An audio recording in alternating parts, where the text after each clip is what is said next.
So, for this session, we're going to explore the relationship between perception and socially constructed reality. Last time we talked a little bit about definition of the situation, the importance of people having a shared perception of what's going on in order to enable them to coordinate their behavior with one another. So, the foundation for social activity is sort of a function of having a shared perception. Um, uh, when sociologists talk about social constructs, they're talking about shared understandings. The social constructs can be built on a foundation of concrete material realities, as we'll see later in the semester when we talk about race, for example, as a social construct. The physical characteristics that form the foundation for racial classification, specifically variation in the amount of melanin in a person's skin cells, leading to darker skin or lighter skin based on more or less melanin. That is a reality. What is socially constructed are the dividing lines, right? So where we put people into one category versus another category. That is somewhat arbitrary. That is the socially constructed part, as are the consequences of being classified into, say, one racial category versus another. So when we talk about social constructs, that's what we're sort of getting at. So the process of social construction um, and the phenomena of a socially constructed reality is in essence a description of how we go from our experiences as individual organisms of the world around us to a shared understanding of those experiences that allow us to talk about them meaningfully and respond to them in ways that are coordinated. Um, so if we can have some degree of agreement on what's happening in the world around us, we can we can have organized and coordinated behavior in response to that. But since everybody has their own individual and separated experience of that external world, there has to be a mechanism in place that would allow us to have a shared understanding of it, and that's where culture and symbols become really, really important. So when we talk about the social construction of reality as a process, it's a process through which we're, as members of society, discovering and making known and reaffirming and sometimes even altering or transforming a collective version of facts, of knowledge, of whatever constitutes truth. So, two things that I think are really important to keep in mind as we kind of approach this subject. First, there is a material world that is outside of us. I'm going to stipulate to that. I can't prove it independent of pointing to my own experiences of that external world. So, there's a bit of of an epistemological problem there. By the way, if I ever use that word again, just for your knowledge, epistemology is a reference to the study of how we know the things we know, and it's a fascinating and legitimate set of pursuits, right? We want to know what we know, but we also kind of want to know how it is we know that, and people who sort of spend time grappling with those questions are engaging in what we call epistemology. So. Um, the epistemological dilemma of being able to prove or demonstrate irrefutably that there's an external world that exists independent of us is that there's no way to know of that world independent of experiencing it, right? So,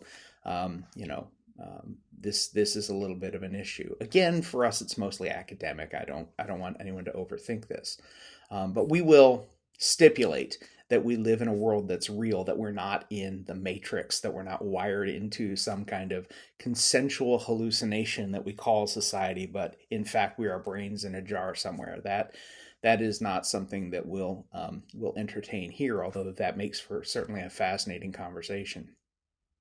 So that's the first thing, right? We're going to stipulate that there's a material world that exists independent of us. But two, we are going to recognize that our understanding of that world is filtered through culture, and specifically, again, language and symbols. So there is no way of being able to organize and understand that external world except through culture. Um, but the good news is the fact that we share culture with other members of our society is going to mean that the translation of our experience of the external world into a perception of that external world is going to result in a shared perception, a socially constructed reality. So, I want to say a couple of quick things about the process through which sensation becomes perception, because those two things are not the same.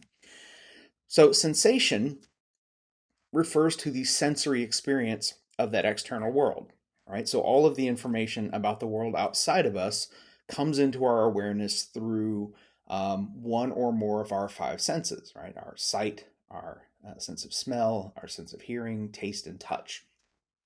This is how we collect information about whatever it is that exists outside of us as organisms.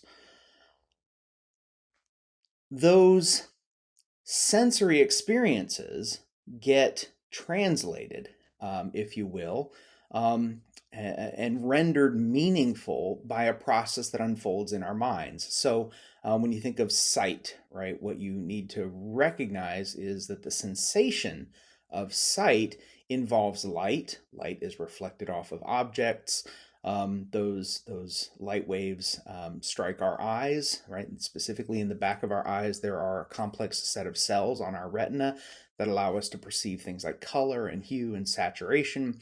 Those nerve impulses travel up the optic nerve into our brain, where our brain sort of takes that experience, those sensory inputs, and organizes them and attaches meaning to them. Specifically, they go through a process of what we call categorization, right? So it gets organized into existing structures, existing cognitive structures within our brain that allow us to sort of say, okay, that's an inanimate object, that's an animal, this is a color, this is a shape, right? So all of those kinds of inputs, right, begin to get organized. They begin to get categorized into classes in our brain. In the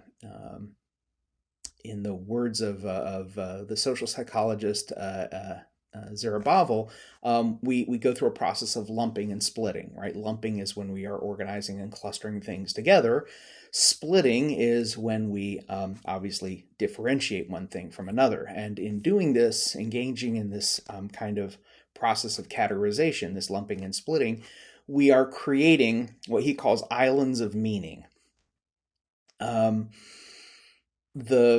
other thing that's happening in addition to the categorization is a conceptualization, right? Meanings are being attached to these experiences as they get sorted into categories.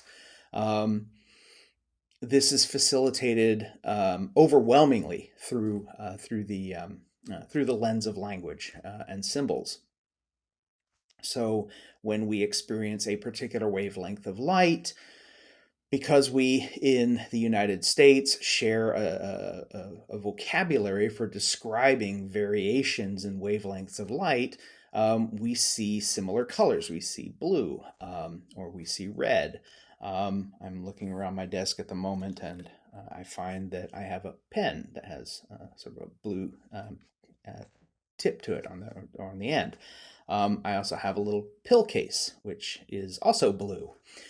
So if I had these two items on my desk and I said, pick up the blue item, you would need to do a little bit of differentiating because these are both blue. If I said, point to all the blue items, right, even though these are two different wavelengths of light, we would classify these things as the same color. We would say those are both blue. We would engage in a process of lumping. But if I needed you to pick up a single blue item from my desk, you would need to engage in a process of splitting because there are two objects that fall within that category and you need a little bit more specificity. So we lump and we split, right? We basically categorize and differentiate based on needs, based on whether we need to describe the world in rather sophisticated and detailed ways, or whether we can give a quick sort of efficient and sort of simplified version of that. So if we were in another country, say we were in, say Mexico, we would not say blue, we would say azul. But there's a question, right? Is azul the same thing as blue? Generally speaking, the objects that we get lumped into that category that's called azul in Spanish-speaking countries and blue in English-speaking countries are largely the same. But then there are some communities and some cultures and some societies where the vocabulary for color is incredibly different. So you're going to watch, if you haven't already, you're going to watch a video about, first of all, where our understanding of color is basically being created, where our perception of color is forming in our brains once we've developed the linguistic capacity, the language to describe those colors. But then the video is also going to encourage you to consider a culture where the color categories are very profoundly different from those that we use in the English-speaking world and in Western societies in general. And you'll see in that video the way in which something as simple as what color do you see becomes a question that can only really be answered with an understanding of the culture in which the question's being asked, right? So that's and that's a really kind of interesting process. It also points to, I think, the absolute critical nature of language and symbols in shaping this whole process of understanding the world outside of us. Now, that still doesn't explain the shared nature of that world. To get a handle on the shared nature of that external world, and specifically the understanding of it, we have to consider what we call this phenomenon we call intersubjectivity. So intersubjectivity refers to the shared meanings that we use in everyday life as a resource for kind of coming up with a shared version of the world outside of us. So again, when we experience something in the world around us, we as individual organisms process that experience as an individual organism. We say that that is a subjective experience. So I have a subjective experience of that wavelength of light, and each of you has a separate subjective experience of that wavelength of light. But once those nerve impulses reach our brains and we begin to sort of decipher them into meaningful perceptions of that wavelength of light, remember the sensation is the same, but the perceptions are all happening because, or are happening in separate brains, right? My brain, your brain, everybody else's brain. The reason we all see the same color isn't just that it's the same wavelength of light, it's that we have the same word to describe it. That's the thing that makes our experience of this color shared, what we would call intersubjective. So again, INTER, I've introduced this at least once before. Anytime you see a word that begins with INTER, it means between. So intersubjective is the shared subjective experience, which is kind of a contradiction. You can't really have a shared subjective experience because subjective is by definition individualized. But it is the degree to which our individual experiences of the world outside of us overlap with each other's because we're using the same tools, we're using the same resources to generate a perception of something based on an experience of it, a sensory experience of it. Now, this is, I'll admit, a little bit challenging, right? This is a little bit abstract. It's a little bit conceptual. It's probably new for many of you. It is okay if it takes you a while to kind of process through this, right? But again, read the chapter, watch the video, watch this lecture as many times as it takes. And again, if you have questions about this, I strongly encourage you to reach out because once you're able to see it, it's relatively reliably recalled, right? This is one of those skills that once you've kind of got the ability to see things as social constructs, it will be easier for you to see other things as social constructs as well. And by the way, the fact that you can see something as a social construct does not invalidate it. It doesn't mean that there isn't also a material reality to it as well. It just means that your understanding of this phenomena can exist on kind of two levels. Again, to go with the example of race, we can understand that skin color variation is a function of melanin, but that skin color variation isn't the same thing as race. Race is what we do in reaction to um, um, our experiences of variations in skin color. And again, once you have a handle on that, it'll be relatively easy for you to continue to be able to do that. So I wanted to say just a couple other things about the remaining elements of non-material culture. We've already talked about symbols and language. Let me talk a little bit about norms and values and beliefs, which are the remaining three elements. So a norm is a socially accepted rule of behavior. It is how we are expected to behave in a given situation. And the expectation, of course, is a social expectation. So norms are social in origin. Norms can be enforced via negative and positive sanctions. Another way to think about those are formal and informal norms.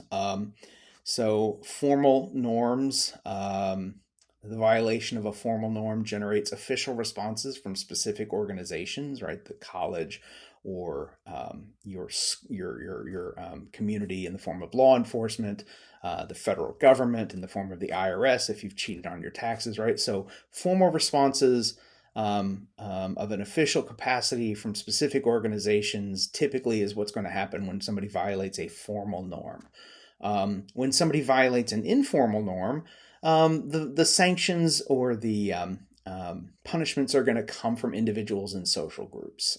So you might get the silent treatment from your friends if you do something that they generally consider to be in poor taste or undesirable or not up to the standards of that particular social group. When we think about norms, in addition to thinking about the overall nature of the norm, whether it is a formal norm or an informal norm, you should also recognize that norms are always going to be connected to underlying social values. A value is an abstract idea about what is good or what's desirable or what's correct, right? It is something we value, right? That's why we use that term. So there is always going to be a connection between values and norms. Norms are evidence of underlying shared values. So if somebody does something very nice to you, like give you a really thoughtful gift on your birthday, the norm is to say thank you. The underlying reason for saying thank you is to express a value we feel, which might be appreciation or gratitude, right? The only evidence that we experience or place any kind of premium on appreciation or gratitude is that we do things that presumably reflect that underlying value. So there'll always be a connection between norms and values. One of the fun things about sociology is it lets you always think about those two things in that way. Norms kind of live on two levels. Like I said, formal and informal. Another way to kind of think about that would be mores. And I know in the chapter and in the outline, when you look at it, it's spelled Mores. It looks like it should be mores, but it's actually French, so the pronunciation is mores.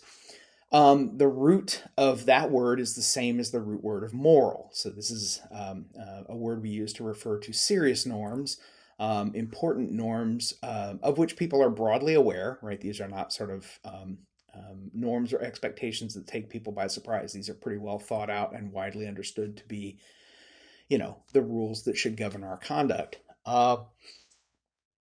So a more is an important norm with broad awareness and broad support. When you violate a more, it's going to provoke a response.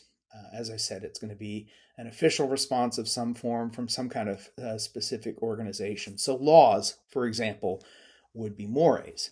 Now, not all mores are laws. It is the case that all laws are mores, but not all mores are laws. Plagiarism, for example, is not against the law.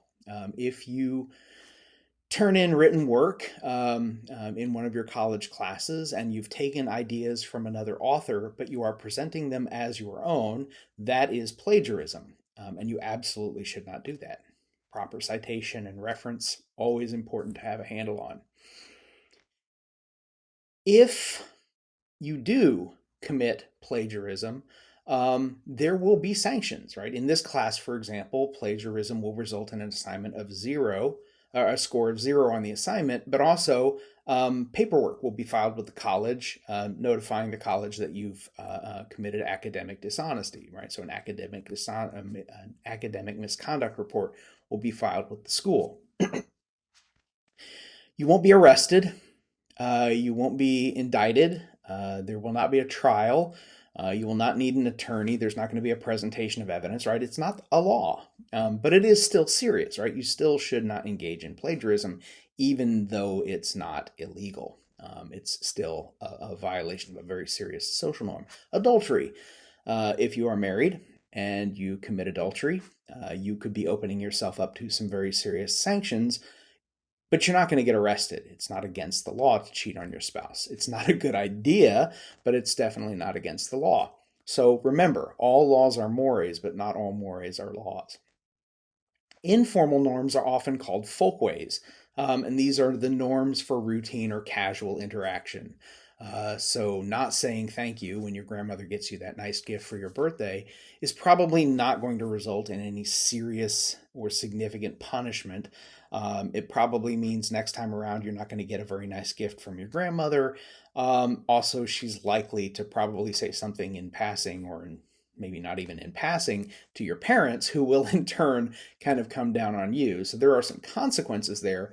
But again, these are not norms that are going to provoke kind of official responses of any sort. So formal norms, mores; informal norms, folkways, very easy way to kind of keep those things straight. Last thing I want to bring up before we close out this session would be beliefs. Now, beliefs, as I said, last element of non-material culture. Beliefs consist of our ideas of what is real and what is not real. And they're kind of fascinating from a sociological perspective, because again, there really isn't a way to falsify a belief. Right? A belief is just something somebody believes to be true. Now, I guess sometimes a person could have a belief about the material world, and you could show them some evidence that their belief is in fact incorrect and not well founded. But very often people will still hold on to those beliefs. I'm thinking specifically of groups like, flat earthers or young earth creationists, right? We can show them all the physical evidence that we can muster that the world is in fact not flat, but is an oblate spheroid, or we can show them all of the evidence of the actual geological age of the Earth. But if they really strongly believe that the Earth is flat, or that the Earth is only around 10,000 years old, what are you going to do? You can't compel a person to change their beliefs. And the reason why these things are sociologically interesting is because beliefs shape people's behavior, right? So the persistence and the prevalence of a particular system of beliefs in a society could lead groups of people in that society to do things that are socially consequential. So we want to kind of understand the existence of beliefs, the nature of beliefs, the potential social impacts of people who share beliefs, and in many ways, the ways that those beliefs are kind of impervious to standard ways of kind of applying critical reasoning and saying, hey, your belief is not well founded. A person may be exposed to that critique and may still decide to adhere to the things that they believe are true.